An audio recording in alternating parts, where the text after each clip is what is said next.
Film 26ක වැඩ කරා. එක චිත්‍රපටයක් රිලීස් නොවි. මේ සිල්වෙස්ටර් ස්ටැලෝන් රැම්බෝ. එයාගේ ෆොටෝ එහෙම ගෙදර ගහගෙන ඉන්නේ මම නිකන් දැන් උදේට එහෙම දැක්කම දැන් අපිටත් තව ආයි එනවා අයියා. දැනටත් ඉතින් මට හම්බෙලා තියෙන දක්ෂතම සටන් ශිල්පියා තමයි ගාමිණී පොන්සේකා. වචින් මේ පරිසමාප්තියෙන් නළුවා.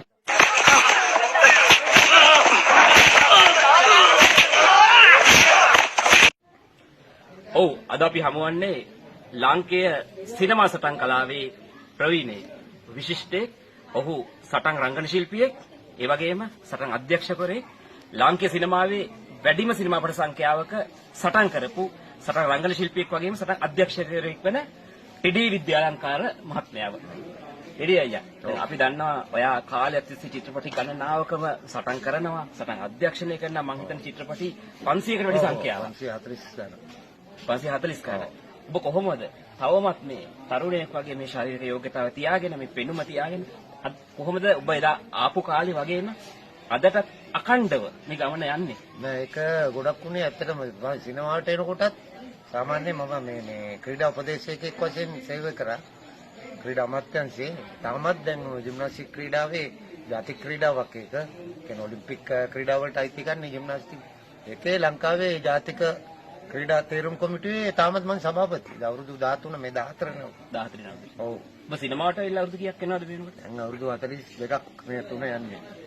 එතකොට දැන් මෙහෙමනේ මම පළවෙනිම ආවේ අනුෂා චිත්‍රපටිය. අනුෂා චිත්‍රපටියෙන් ඇවිල්ලා ඒ කාලේ ලොකු පොලිමක් තිබ්බා.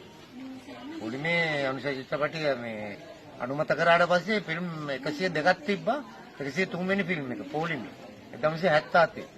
ෆිල්ම් එකෙන් අවුරුදු 2ක් ගියා. 79 තමයි රිලීස් වුනේ.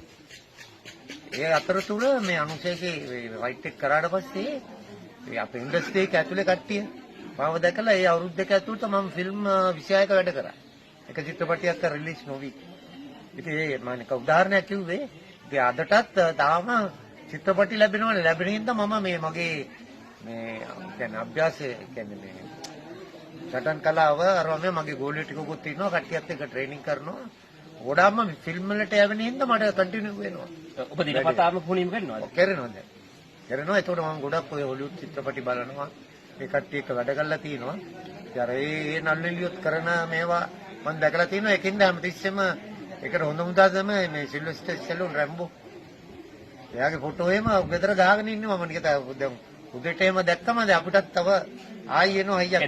මේ වගේ ඉන්න ඕනේ නේ අපි කියලා. ඒක තමයි හදාගන්න ඕනේ. ඔබ තවමත් ඒ විදිහටම ඉන්නවා.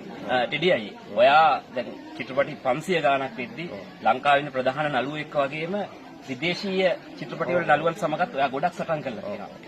ඔබට ලංකාවේ සිනමාවේ හම්බෙච්ච දක්ෂතම සටන් රංගන ශිල්පීන් කවුද? ඔබ සටන් කරලා තියෙන ගාමිණී පොන්සේකා, විජේ කුමාරතුංග, සනත් ගුණතිලක, රංජන් රාමනායක